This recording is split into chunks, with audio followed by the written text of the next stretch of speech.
Inmunólogo, biólogo molecular y biotecnólogo. Estamos hablando de Ernesto Resnick, una autoridad para hablar de este tema. Ernesto, te saluda Julián Saúd y Luciana Espíndola de Revista Martia. ¿Cómo te va? Hola, ¿qué tal? Buen día. ¿Cómo le va, Julián, Luciana? Muchas gracias por atendernos, Ernesto. No, por favor. La verdad que sin vueltas, la primera pregunta sería, vos que venís analizando desde el principio de esta pandemia, lo que tiene que ver con los datos que están arrojando los contagios, ¿están dadas las condiciones para poder dar la vuelta a clases en la Argentina?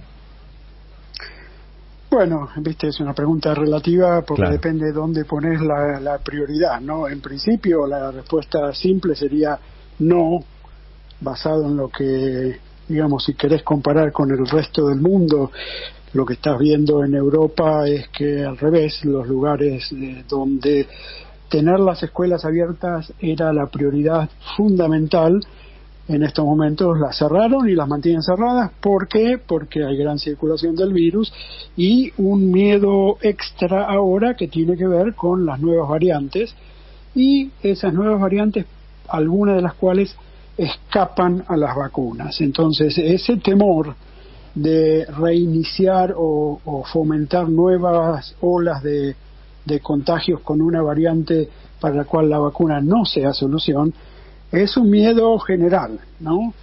Por supuesto, el caso argentino también depende de dónde hablamos, pero en la región de la ciudad de Buenos Aires y de la provincia de Buenos Aires, la circulación del virus todavía es muchísimo más alta que lo que en el mundo toleran.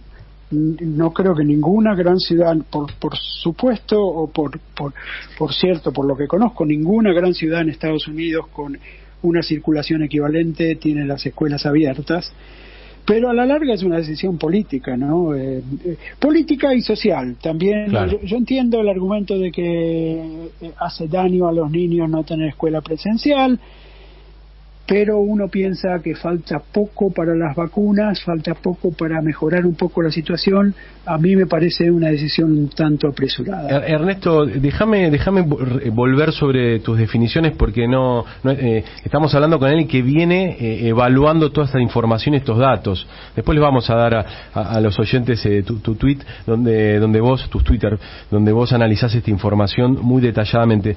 Vos decías que, por ejemplo, en el AMBA los datos de contagiosidad es muy alto, y que decís que en Estados Unidos, donde uno tiene la imagen de que está abierto todo, no abrirían. ¿Esto es así, tan claro como los datos que estamos volcando día a día de contagiados? Sí, mira, los números actuales y ahora que está en baja, por ejemplo, en la ciudad de Buenos Aires, está todavía a más del doble de contagios que lo que, por ejemplo, en Estados Unidos es el semáforo rojo. Es más del doble de casos se cuentan por cada 14 o 7 días por 100.000 habitantes. La ciudad de Buenos Aires y el AMBA en general está muy por encima de eso desde siempre, porque lamentablemente hasta cuando bajó bastante en noviembre, diciembre, igual siguió estando por encima. Los datos son obvios y todo lo que conocemos científicamente. Ayer yo comentaba en un estudio de ayer mismo, donde se estudia qué sucede con la circulación del virus cuando se abren o cierran escuelas, y los datos de Gran Bretaña son clarísimos. Cuando los chicos no están en la escuela, en la comunidad baja el número de contagios. Es inevitable. Si escuchás el epidemiólogo cabecera de Alemania, que fue, digamos, tildado de un héroe por haber tenido la mejor pandemia de Europa en la primera ola, el tipo te dice: está claro que las escuelas son centro de contagio, está claro que los niños contagian, porque no podría ser de otra manera. La biología del virus no discrimina por edad. Si los niños son personas. Los niños son personas, exactamente. Tengas 10 años o 50 años, si tenés un montón de virus en la nariz, lo vas a transmitir. Eso es absolutamente inevitable. Qué increíble, ¿no? Tenés que confirmar cosas obvias, pero es muy serio esto que estamos hablando, y este dato que vos das muy claro, que a muchos de los grandes medios les gusta hablar de lo que pasa en Europa, pero en este caso hacen caso omiso. Hoy, en este momento, podemos decir que en Europa están cerradas las escuelas. En casi todas las grandes ciudades, en casi todos los países, bueno, fundamentalmente, como te decía, los países que hicieron casi un culto de la idea de que, bueno, pase lo que pase, las escuelas van a estar abiertas, como por ejemplo Alemania, Holanda, Gran Bretaña, todas cerradas, y está claro que no las van a abrir. Bueno, Alemania ya está declarado que no van a estar abiertas hasta marzo. Los casos están empezando a bajar en Europa, pero de todas maneras las escuelas siguen cerradas. Pero además hay un punto fundamental, que es en esos lugares, o en Estados Unidos mismo, cuando abren escuelas, lo hicieron o lo están haciendo con gran inversión de tecnología y de medidas para frenar la circulación del virus en las escuelas. O sea, yo les creo en muchos lugares que en las escuelas va a circular menos que en la comunidad en general. Pero para eso, por ejemplo, tenés el caso de Estados Unidos, donde el nuevo presidente Biden anunció 180.000 millones de dólares en escuelas, parte de las cuales ya fue aprobado, 70.000 millones, o sea, estamos hablando de 180.000 millones de dólares, estamos hablando de casi la mitad del PBI total de Argentina, puesto en mejorar ventilación, en testeos, en distanciamiento, o sea, aligerar la cantidad de alumnos en aulas. Y la otra cosa que están haciendo en muchos de esos lugares, por lo menos en todo Estados Unidos, es la opción. Se hicieron encuestas en todas las escuelas a los padres, quiénes quieren volver y quiénes no. En general da que la mayoría, en muchos lugares, la mitad o la mayoría no quiere volver, no quiere mandar a sus hijos a la escuela.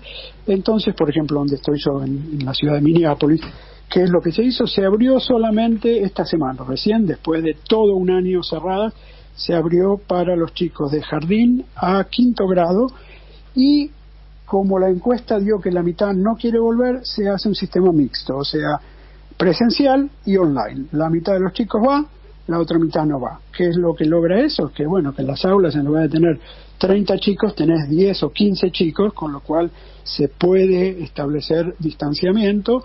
Además de todas las mejoras, han puesto equipamiento para purificar el aire, donde se puede hacer ventilación. En este momento estamos en pleno invierno crudo, así que ventilación verdadera es más difícil.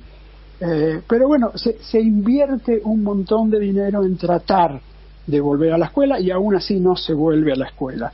En la ciudad de Buenos Aires se decidió que vuelven todos obligatoriamente, sin grandes inversiones en mejorar las escuelas, sin vacuna para los maestros. Es como ir a contramano de donde está yendo todo el mundo. Estamos con Ernesto Resnick, inmunólogo y biólogo molecular. Yo te escucho, Ernesto, y no puedo dejar de pensar como padre. Perdón que me baje al llano. Estamos viendo a probar a ver si nos contagiamos o no nos contagiamos. ¿Es posible, según tu análisis de datos, de que suceda un milagro argentino y que en 2 semanas los datos sigan igual de los que tenemos hoy? Yo no te estoy pidiendo futurología, pero vos venís analizando los datos. Sí, los casos vienen en bajada, entonces durante unos días va a ser difícil analizar nada, porque posiblemente sigan en bajada. ¿Por qué están en bajada? Porque lamentablemente hay zonas de Argentina donde los contagios han sido tan intensos y extendidos que hay... La zona de AMBA se calcula que tiene 35-40% de personas infectadas, con lo cual, bueno, los casos van a ir bajando un poco por eso. ¿El peligro cuál es? Que mientras están bajando los casos, y eso es bueno, y están llegando las vacunas, si vos creás una nueva situación de circulación del virus, que retome una nueva ola, no sé ya si sería segunda o tercera ola, claro. Bueno, incrementás los casos, incrementás los muertos, por algo que podría ser dilatado. No estamos hablando de seguir el cierre de escuelas por otro año. Estamos hablando de que posiblemente en un mes, con las bajadas en plena bajada y con las vacunas empezando a llegar, estés en una situación muchísimo más aliviada. ¿Para qué arriesgar en este momento a crear una nueva ola cuando podés no hacerlo? Para vos lo recomendable sería esperar un mes, concretamente, digamos. Sí, absolutamente. Sí, que las clases empezaran a mitad de marzo, como eran hace muchos años, Y además en el interín realmente trabajar en garantizar que las escuelas se pueda, o sea, yo haría dos cosas: primero retrasar, segundo, a mí me gusta este sistema mixto, claro, en el cual la gente que tiene miedo de volver, y el miedo es natural y está bien, ¿no? Estamos hablando de gente, de niños, un montón de casas donde se comparte, es multigeneracional la casa, se comparte con padres mayores, con abuelos. El miedo a traer el virus a la casa es legítimo. Hay un montón de gente que durante meses se ha cuidado, y de repente ahora introducís una variable que es la de mezclar gente que no se cuida con gente que se cuida vía los chicos en la escuela. Eso debiera evitarse, ¿no? Porque, bueno, yo creo que va a ser inevitable esa mezcla, de esa transmisión de virus de gente que no se cuida a gente que se cuida.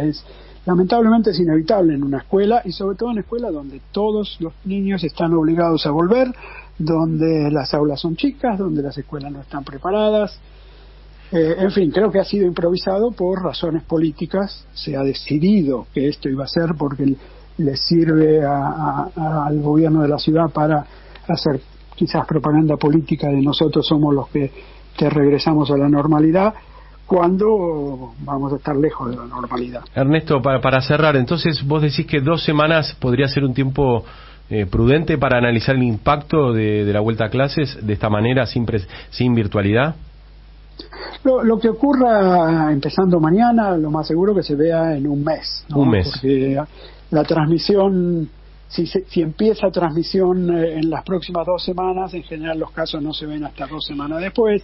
Así que en general va a ser un mes. Y Ernesto, siguiendo los casos de Europa, porque ellos también abrieron y volvieron a cerrar, supongamos que en un mes se empieza a ver que la curva empieza a subir.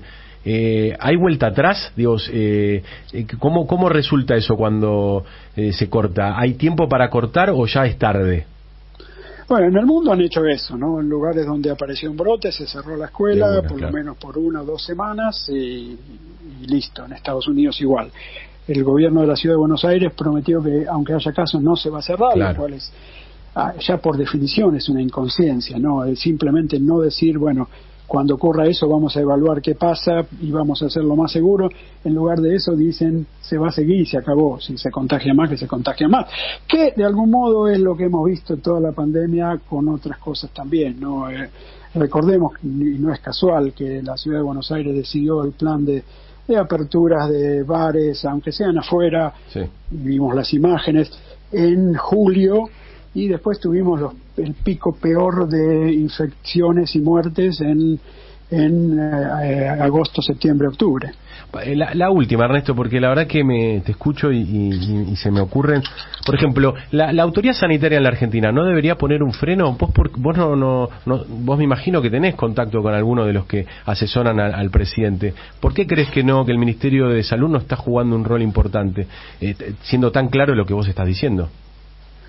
Sí, yo creo que tiene que ver con todo lo que ocurrió en la pandemia. Yo tengo contacto con gente que tiene contacto, no tengo contacto está bien, no es contacto con estrecho. Ministerio ni nada, pero bueno, creo que ha habido una especie de rendición a que sea lo que sea, ¿no? Un poco lo que yo veo es se dice, hicimos lo que pudimos, no alcanzó, bueno, no hay otra.